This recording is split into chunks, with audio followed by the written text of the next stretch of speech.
proses hukum pemilu menyampaikan sikap kami sehubungan dengan putusan pengadilan tata usaha negara yang disampaikan pada tanggal 24 Oktober 2024. Nomor perkara kami adalah 133 garis miring G garis miring TF garis miring 2024 PT UN Jakarta.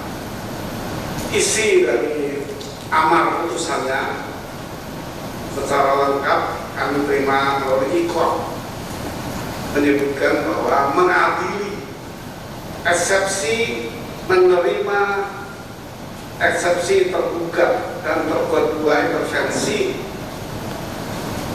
mengenai kewenangan garis miring kompetensi absolut pengadilan. Karena eksepsi dari tergugat dan terintervensi diterima, sebagai risiko adalah menyatakan gugatan penggugat, yaitu kami, tidak diterima. Itu singkatnya memang seperti itu. Oleh karena itu, menghukum penggugat untuk membayar biaya perkara sejumlah Rp342.000. Arti dari hal ini adalah bentuk penolak itu NO dalam bahasa hukum, niet onvalvat, niet onvalvat verplan. Ini bunyi bahasa hukumnya bahasa Belanda, artinya tidak diterima, bukan ditolak. Apa bedanya tidak diterima ditolak? Kalau tidak diterima, kami tidak bisa membuktikan dalil-dalil gugatan. Ini belum sampai ke sana, kami sudah ditolak dengan penolakan yang tidak dapat diterima karena majelis hakim telah menerima apa yang diajukan sebagai eksepsi dari tergugat dan intervensi gugatan. Dari sisi sini saja saya akan mengatakan putusan ini tentu kami tim menghormati. Kami menghormati karena memang semua putusan hakim itu sudah harus diterima dan dihormati, yaitu konsep dari apa yang disebut asas hukum, res judicata, pro veritate habitur. Ini konsep yang universal di semua negara, bahwa putusan hakim harus diterima dan dihormati, dan kami menghormati putusan ini.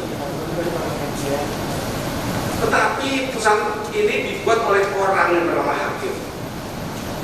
Nah, kalau ini berbeda, ada hakim yang baru-barunya ramai sekali terhadap putusan perkara pembunuhan tapi dibebaskan. Itu hakim hari ditangkap, tapi beban putusannya tetap diterima, berlaku, diajukan ke Mahkamah Agung dan dibatalkan, diganti putusan lain yang melalui mekanisme kasasi. Ini yang harus saya kemukakan. Lalu apa yang ditemukan dari putusan ini? Saya akan mengawali bahwa putusan ini kan sebelum perkara masuk ke PT UN, kami sudah menjalani satu proses yang bernama dismissal. Apa itu dismissal? Dismissal adalah satu koreksi, satu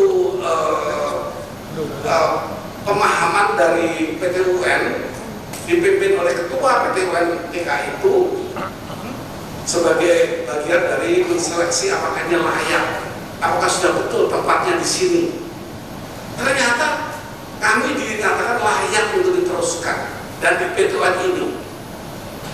Nah, kemudian ada eksepsi, dinyatakan tidak di sini. Jadi misalnya menyangkut kompetensi bukan di sini. Ini yang kejanggalan yang pertama.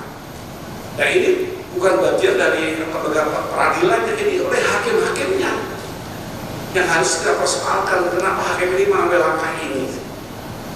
Kemudian kami bicara pada apa yang meminta secara khusus. Yang meminta itu agar orang-orang yang dinyatakan layak sebagai orang menjabat-jabat tertentu dan bagi wakil presiden itu cacat. Tentu ini putusan MK tidak bisa ditolak langsung. Yang cacat itu yang kami ajukan untuk tidak dilantik karena cacat hukum. Masa putusan semestinya 2 minggu sebelum tanggal 24, artinya tanggal 20, tanggal 10. Dengan alasan hakim ketua majelis sakit diundur sampai tanggal 24, di mana pelantikan itu terjadi tanggal 20. Artinya jadi melewati apa yang kami mohonkan dalam posita kami dan dalam petitum yang diajukan. Petitum itu bagian dari apa yang kami mohonkan agar KPU tidak melakukan administrasi apapun terhadap pelantikan yang kami dalilkan bahwa Wakil Presiden ini cacat hukum. Cacat hukumnya ada pada gugatan kami yang menceritakan apa saja yang menjadikan cacat. Antara lain adalah KPU meminta bahwa putusan MK nomor 90 tahun 2024 itu diperdomani oleh para partai politik yang melakukan pemilu, yang mencalonkan calon-calon dari partai ini. Nah, ini kira-kira yang kami mohonkan berkaitan dengan perkara yang tidak diperiksa sama sekali oleh hakim, tidak dipertimbangkan sama sekali, hanya karena kompetensinya bukan di PUN Jakarta, padahal kami telah memenangkan proses dismisal oleh ketua, dipimpin oleh ketua PUN, dia nyatakan boleh melanjutkan perkara ini. Nah, itu saya katakan, jadi yang putus itu hakimnya, kan menghormati putusannya. Bagaimana hakim memutus perlu kita persoalkan, karena ada hal-hal yang sangat janggal. Ya, kami harus menghormati peradilan yang memang milik negara, dari negara hukum. Kita semua orang hukum di sini, orang-orang yang memang menggeluti kegiatan kami itu di bidang hukum. Hakim juga punya sama dengan kami untuk belajar hukum, sama-sama kuliah fakultas hukum juga, tapi mempunyai pandangan yang berbeda. Nah, ini yang saya bukan di awal, nanti kita boleh berdiskusi, tapi saya buka dengan pengalaman itu dulu, apa yang diputus oleh pengadilan dan apa yang dilakukan oleh hakim-hakim di pengadilan, mundur 2 minggu dari sudah ditentukan putusan itu diputuskan dengan melewati pelantikan. Awam harus membaca itu kejanggalan-kejanggalan itu. Sakit tapi pastikan sekian hari sembuh, tanggal 24 pasti sembuh, maka dikatakan sidang akan dilanjutkan pada tanggal 24 yang semula tanggal 10. Ini tidak sederhana untuk kata oh ya sakit kemudian memang tidak bisa. Ini ikut, ini bukan sidang kehadiran.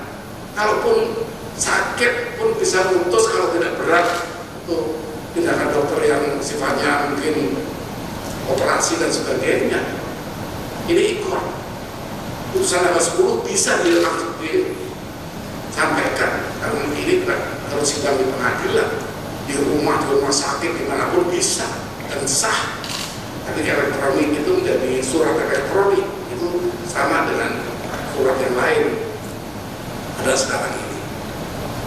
Nah, kemudian pada tanggal 24 itu sudah melewati tanggal 20 di mana tanggal pelantikan Presiden dan Wapres yang kami mohonkan untuk tidak dilantik karena ada cacat hukum pada putusan 90 yang digunakan tahun 2023 itu yang digunakan oleh KPU. Jadi dengan kata lainnya kami telah melewati masa yang semestinya kalau belum dilantik bukan kami diterima. Saya meyakini tidak ada hal yang tidak bisa dipertahankan kalau diperiksa pokok perkara. Dan tidak ada yang kami sudah membuktikan kalau ini diperiksa pokok perkaranya. Dan kami mundur dengan kompetensi absolut, bukan di Pengadilan Jakarta. Demikian sementara kita boleh tanya jawab, tapi akan saya sampaikan semangat kami. Prabowo yes, Gibran no. Terima kasih.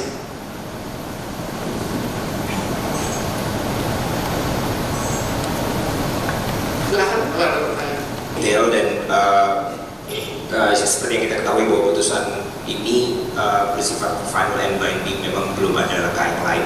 Tapi ada dua pertanyaan dari kami. Yang pertama soal kejanggalan tadi.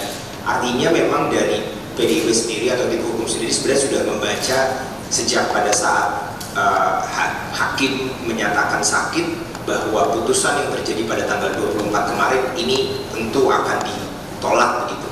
Artinya memang sudah dibaca oleh tim hukum PDIP sendiri terkait dengan gugatan ini. Itu yang pertama. Terus yang kedua, tentu yang kita tanyakan soal langkah selanjutnya jika memang ada yang bisa dilakukan. Mungkin saya awam, mungkin ada kasasi mungkin terkait dengan hakim tadi yang bisa dipersoalkan, mungkin bahwa tadi Prof. sempat menyebutkan bahwa memang secara institusi mungkin ini sudah akhir, tapi terkait dengan hakimnya sendiri yang kemudian sakit dan kemudian dengan kejanggalan yang ada, apakah kemudian ada langkah-langkah yang bisa dilakukan selanjutnya oleh tim hukum? Terima kasih. Saya jawab satu. Ya, tidak dari media CNN TV ya. Jadi saya harus meluruskan putusan PT UN tidak final and binding. Yang final dan binding itu MK. Untuk PT UN masih ada upaya hukum lanjutan. Apakah dalam putusan ini kami bisa banding ke PT TUN atau kami menaati si putusan dengan mencari kompetensi yang tepat. Sayangnya ini menyimpang juga, putusan ini tidak selayaknya. Kalau dikatakan tidak, kompetensinya kemana? Mestinya ditambahkan. Ini tidak kami temukan di putusan terbalik. Kami tidak menemukan bahwa dengan kompetensi absolut yang salah, karena katanya diputuskan kompetensinya tidak diarahkan kemana. Jadi seperti itu.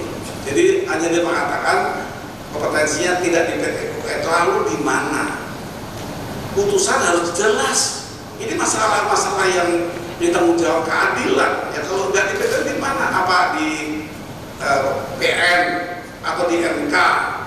Itu masih jelas. Artinya kemana kami harus melanjutkan kompetensi yang tidak absolut ini kami lakukan. Padahal kan telah diterima dengan baik, diputus dengan baik oleh dismisal ketika pertama mendaftar. Betapa banyaknya perkara di PTN yang ditolak di dismisal. Kami lolos, kami betul, silakan lanjut. Itu bunyi putusan dismisal. Silakan dilanjutkan melalui nanti proses pengadilan. Nah ini juga satu kejanggalan. Saya tidak bisa menjawab apa, walaupun hakim ya dalam sebuah putusan boleh diramalkan ya kenapa sampai begini. Tapi saya pikir ini menjadikan satu yang pembelajaran baik untuk masyarakat saat ini. Apakah pengadilan kita baik-baik saja?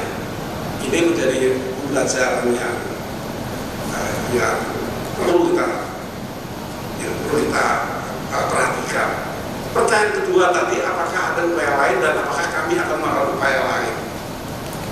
Hal ini tentu sangat tergantung pemilik kuasa, yaitu ketua umum kami PDI Perjuangan.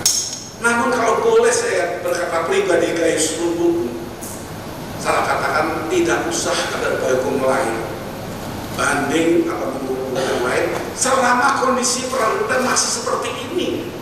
Hakim tidak merasa mantap, hakim tidak merasa aman untuk buat putusan yang sebagaimana mestinya. Kenapa? Kalau kita bicara pokok perkara, kami hakul yakin kami tidak mungkin tidak bisa membuktikan apa kesalahan KPU sehingga cacatnya seorang calon wakil presiden. Ini sudah tersebar di mana-mana juga buatan kami. Sebenarnya kalau nanti perkara bisa membagikan, kami meyakini kami bisa membuktikan dan pembuktian perkara ini kalau masuk pokok perkara, dan ini tidak dipertimbangkan karena sudah didahului dengan kompetensi absolut atas eksepsi dari tergugat atau KPU. Jadi saya pribadi dengan segala hormat, saya perlu mendengarkan pemilik kuasa, Apakah saya harus melangkah ke pengadilan lainnya ini arahkan tadi, atau saya harus banding? Situasi negara kita di bidang hukum tidak banyak bermanfaat kalau keadaan seperti ini. Maka harapan kami Presiden Prabowo akan merombak kondisi negara di bidang hukum. Nah, saya perhatikan statement Presiden tentang hal ini. Bahkan menteri-menterinya pun diminta oleh Presiden yang baru ini untuk tertib di semua hal, termasuk tidak menggunakan kewenangannya atau jabatannya, menggunakan surat saja ditegur untuk kepentingan yang bukan untuk kedinasan. Itu contoh yang terjadi.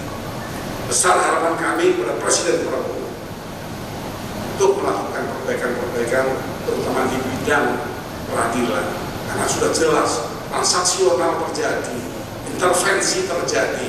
Apa gunanya lagi kita akan appeal, banding atau lembaga lainnya yang dianggap tepat untuk dilakukan gugatan ini? Tidak ada gunanya. Dan ini yang ingin disampaikan kepada Ketua Umum Menteri Kuasa. Sudahlah, biarkan saja publik membaca, memahami, mengerti kenapa kita potensi dipersoalkan, mereka polos dismisal. Disinilah pengadilannya yang akan melanjutkan. Oh, nggak cocok ada hakim yang mengadili, tidak masuk ke perkara. Jadi ini kan satu hal yang perlu dipertanyakan. Diundur waktunya melewati petitum kami, yaitu untuk dilatih, ditunggu sampai dilatih dulu baru diputuskan, karena toh percuma masih putus juga. Mungkin begitu, mungkin ya, tidak beraneh-aneh. Begitu jawaban saya dari CNN.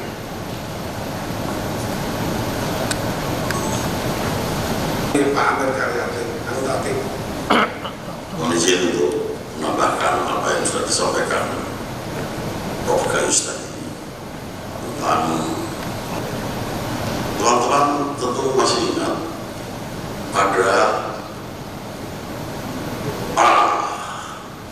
pelantikan ada seorang akademisi yang bergelar profesor mencuatkan dalam bentuk seperti ancaman bahwa kalau hakim nantinya menggagalkan putusan tentang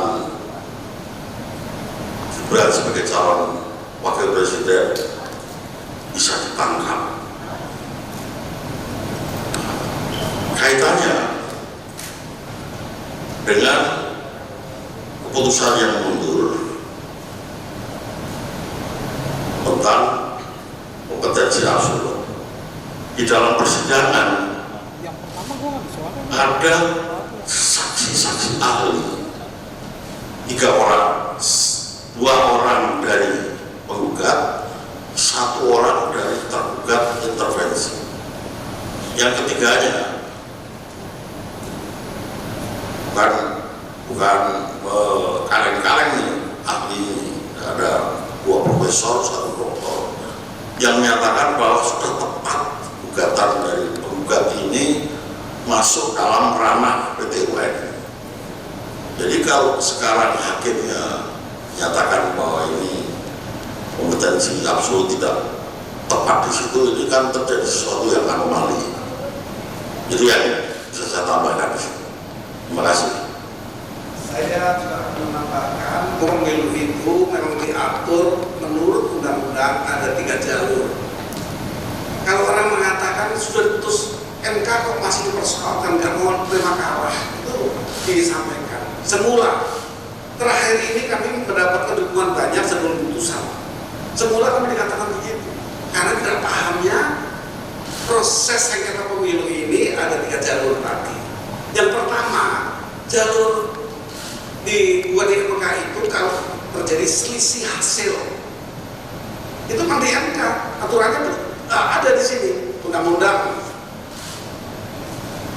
Jadi undang-undang ini malah undang dasar ini. Ini UUD 45 mengatur seperti itu. Pasal 24C. Sengketa hasil suara pemilu memang di Mahkamah Konstitusi yang putusannya final and binding. Nah ini yang istilah orang berpikir ya cuma satu itu.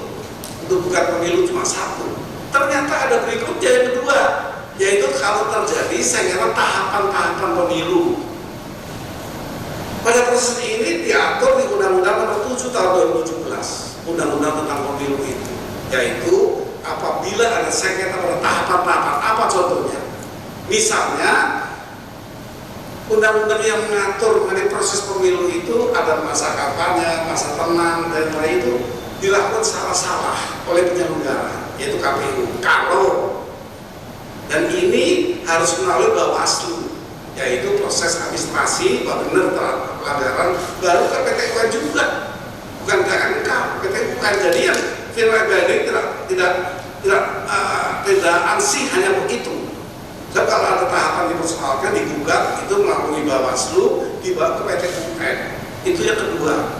Yang ketiga adalah yang kami lakukan, karena terdapat kesenang-menangnya pelanggaran hukum oleh penyelenggara negara yang namanya adalah KPU. Apa itu? Yaitu KPU serta-merta menggunakan putusan MK yang bermasalah tadi, yang ketua majelisnya pun ditindak, ketua MK pun ditindak.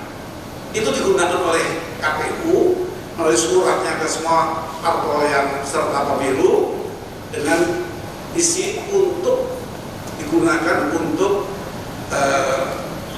pedoman, untuk mempedomani putusan itu, yaitu putusan 90 itu yang pertama.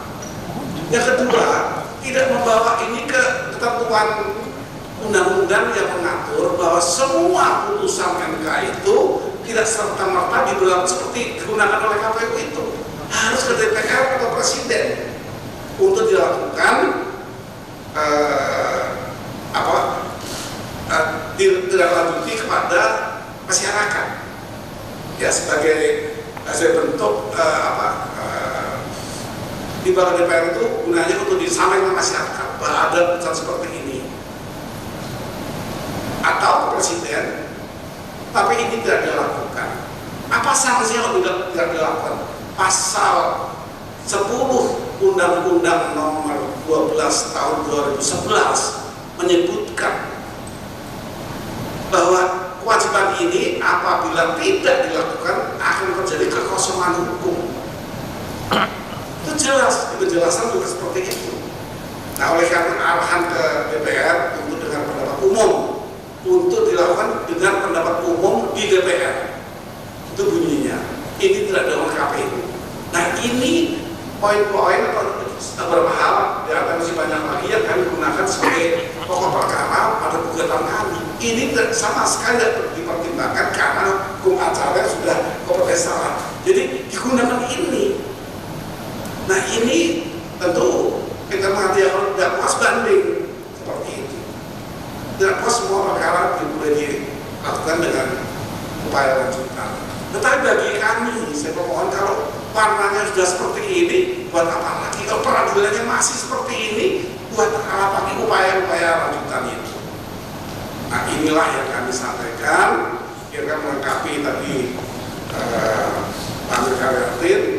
anggota tim kami untuk pagi yang berlanjut. Kalau suara-suara yang dikeluarkan itu memang sesuai dengan alur pikiran dan harapannya dan kepentingannya. Kalau berani membatalkan putusan atau berani untuk tidak melantik, ditangkap nanti naik kursi itu, ya bagi saya cuatan-cuatan itu terserah orang yang suka dengar atau tidak suka dengar. Kenapa gak dibalik? Kalau dengan fakta-fakta seperti ini ada gugatan, lalu hakim tidak melakukan, ditangkap dibalik seperti itu, kan tidak bisa, kan juga bisa. Nah, ini belum putusan, dan proses sidang berani intervensi seperti itu di masyarakat. Ini dapat dikatakan obstruction of justice, menghalang-halangi pengadilan karena belum putus, mengancam hakim, intimidasi hakim, bisa terjadi kecuatan itu, menakut-nakuti hakim, ditangkap nanti kalau berani putus untuk tidak dilantiknya cawapres terpilih. Padahal waktu belum terpilih karena partai masih panjang. Jadi cuatan-cuatan juga mengandung arti negara ini tidak sedang baik-baik saja di bidang hukum. Ya berani mengancam hakim, mengintimidasi hakim karena prosesnya sudah berjalan, belum diputuskan, sudah berani orang mengancam. nanti ditangkap hakim-hakimnya kalau berani untuk menolak untuk melantik. Ini terjadi di negara kita hari-hari ini. Harapan saya sebagai pimpinan tim hanya satu, agar Presiden memperhatikan hal ini. Presiden memperhatikan apa yang terjadi di semua pengadilan. Yang paling mengungkapkan ya 3 hakim PN Surabaya itu hari-hari ini. Jadi ini kondisi negara kita dan hukum. Kami tim hukum yang mengupayakan agar pemilu ke depan nanti berjalan lebih baik. Ya. Ketua KPU dipecat tiba-tiba. Nah, ketua KPU yang kami gugat itu dipecat karena pelanggaran etika. Ini apakah tidak diperlukan? Hari ini KPU itu cacat hukum itu. Sekarang ini yang dipecat tidak diganti, jadi hanya 6. Undang-undang penentuan 7. Bagaimana pilkada di daerah dengan pimpinan pusatnya cuma 6 orang, kurang dari norma yang mengatur harus 7. Hari ini 6. Kemana ini yang diselesaikan? Penanggung jawab pemilu ada presiden, itu undang-undang. Pelaksananya baru KPU. Bagaimana presiden yang lalu bukan yang sekarang? Bagaimana sebagai penanggung jawab pemilu yang hari ini cacat hukum juga? Hanya 7 komisionernya. Tidak melengkapi yang dipecat itu. Ini salah satu yang mungkin bisa dibuat kondisi hukum kita saat ini. Demikian.